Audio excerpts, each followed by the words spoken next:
1996 sa panahon ni Pastor Perry Fajardo.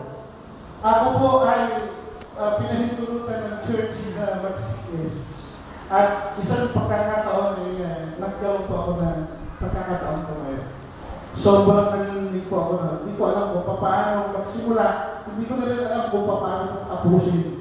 Kaya siguro hindi nyo na rin maalala. At ayaw nyo nang alalahanin. Nung ako po yung kasunod na nagsalita sa panahon ni Pastor Willie Bugayon, 2003 o 2002, 2003, ay kabalo po ako at hindi ko po malaman. Alam ko lang magpasimula, pero hindi ko po alam kung paano ko tatapusin. Kapag kaharap ko po kayo, iba ang nararamdaman. So, bakit hayaan nyo, ipalitin ko po sa inyo ang aking mga pasasalamat sa Panginoon dahil po sa Julio IRM is. Laki po ako sa pamilyang, babasahin ko na po itong part na to para mabilis po tayo.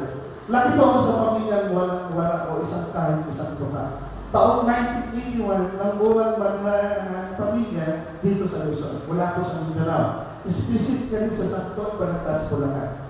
Apat pa lang kami magkakapatid noon. Nakadaunan ay naging 7. Wala pa si James, si Ben, at si Sandy. Paglipas ng ilang buwan, dumating sa buhay namin ng isang napakatsagang pastor na nagbahagi sa aking mga bagulan ng salita ng Diyos. Di nagtagal, ay nagkaroon ng Bible study sa aming tahanan na siyang naging daan upang ang pananampalataya sa Diyos, lalo na sa aking ina, si Manang Julia, ay naipunla tulad ng buto ng mustasa. At tuwing bakasyon ay pinapayagan kami magkakapatid na dumalo sa DBBS.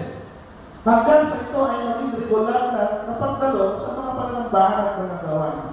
Taong 1994, nang magpasya akong pumasok sa Bible College, nakilala bilang Previous College of Bible. 1996, lumipat kami ng tirahan mula Batangas hanggang dito sa Tuyo.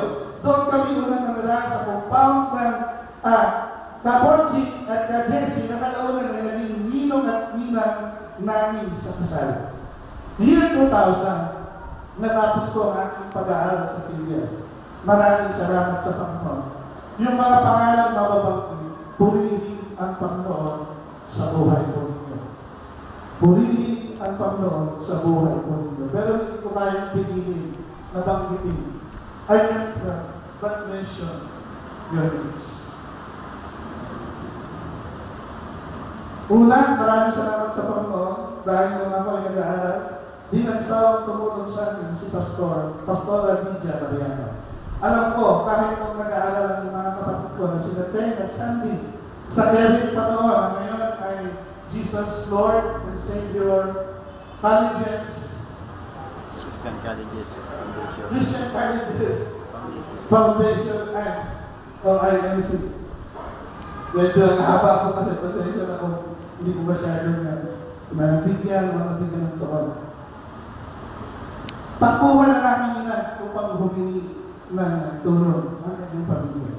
Nakapagpatuloy ako sa pag-aaral dahil sa panalangin at kabakita ng mga miyembro ng Guyong IRM Evangelical Church. Sa panahon ni Pastor Perry Fajardo, pumayag ng Guyong na dito ako mag-Christian service, kaya may allowance ako mula sa church.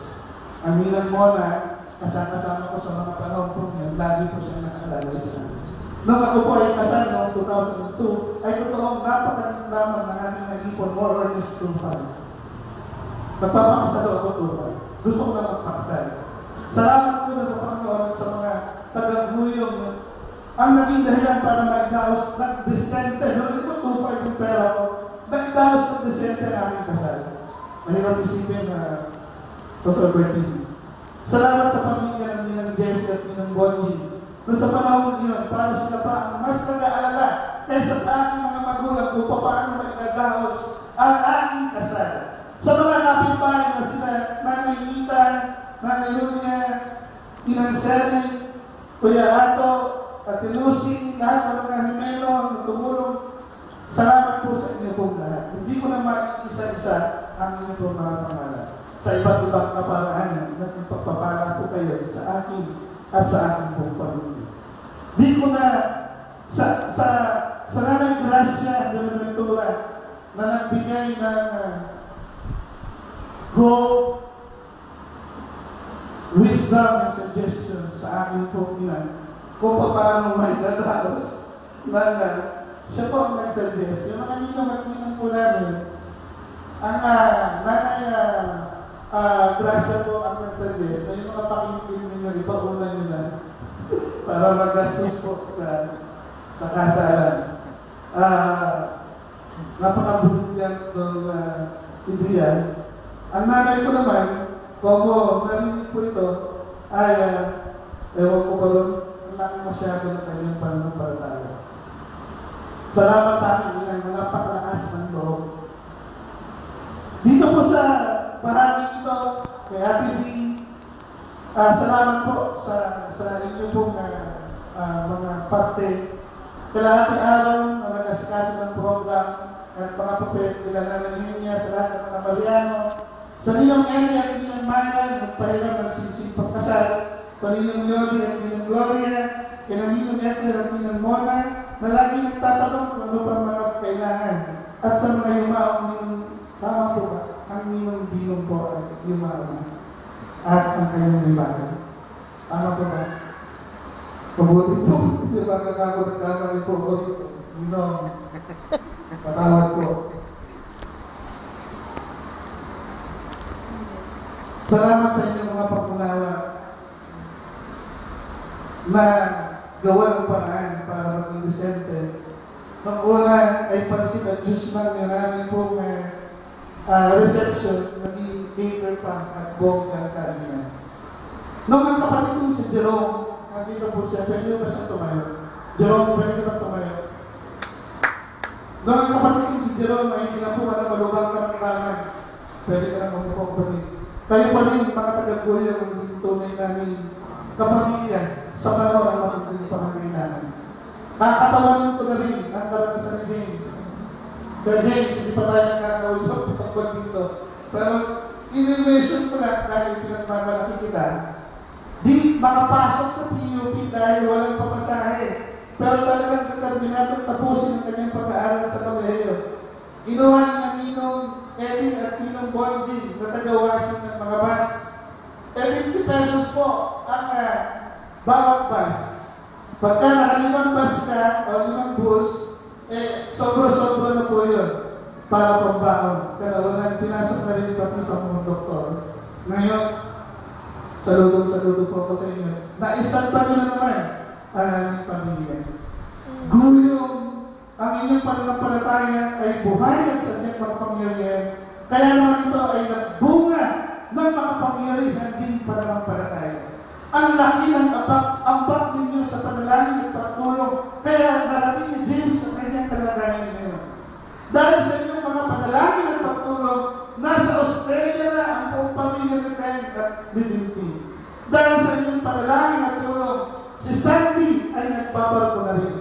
Dahil sa inyong pagmamahal at pananampalataya na ipinaranas ninyo sa amin, lalong lumalim ang ugat ng aming pananampalataya at pag-ibig sa Diyos. Nagugulat ako, madalas pag nagbabalita ang aming ina, na kahit ako'y lumipat na lang sa Yemen, ay parte pa rin ng mga pagbati sa mga programa ng aming kaarawan at anibersaryo ng kasal sa inyong mga pananampalataya. Alam ko po, ang laki ng tampo ninyo sa amin yung lumipat ako sa Yemen. Hindi ko masisisyalan kung nakapagbuhin ka na wala akong utang na loob. Kaya naman sinamantala ko ang pagkakataong ito. Sa pagtayo ngayon, huwag makalitaan humingi ng paumanhin sa lahat ng aking pagkukulang. At hayaan niyong punuan ko ang mga pagkukulang nito sa pagitan ng pagsunod sa obispo-ispa, sa pagitan na ibinigay sa kanya ng Panginoon na magbukas ng mga gawain sa dako ng aming dalawan. Sa isang araw po, sa araw ng Martes, tutulak na po ako papuntang Mindanao at doon po ang aking pong ministeryo ay magpapatuloy. Alam ko po sa awa at habag ng Panginoon kung paano kami ginabayan niya. Noon,